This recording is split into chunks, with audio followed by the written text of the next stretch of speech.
की बेटियां कैसे सुरक्षित रहेंगी। ऐसे रेप के आरोपियों को बरी कर दिया जाएगा। उत्तर प्रदेशच्या बुलंदशहरात तब्बल 9 वर्षानंतर एक भयानक घटना समोर आली। अख्खा देश हादरून गेला। यावेळी न्यायदेवतेच्या डोळ्यावरील पट्टी मात्र तशीच होती। आज घडीला या घटनेचा पडदाफाश झाला। नेमका घटनाक्रम काय, पुढे काय घडलं ते पहा। ही भयानक कथा आहे त्या मायलेकीची, ज्यांचा 29 जुलै 2016 रोजी भर रस्त्यात हायवेवर खुल्लम-खुल्ला अत्याचार करण्यात आला होता।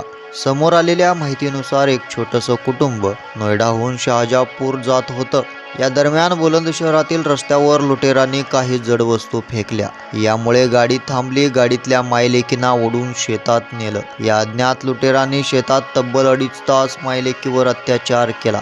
यावेळी मुलगी ओरडत राहिली, मला नुकतीच मासिक पाळी आली आहे, काका मला सोडा। हे ऐकताच दरिंद्यांनी तिचे आणखीनच लचके तोडले। एक नव्हे, दोन नव्हे, तब्बल 5 जणांनी मिळून या मायलेकीवर सामूहिक अत्याचार केले।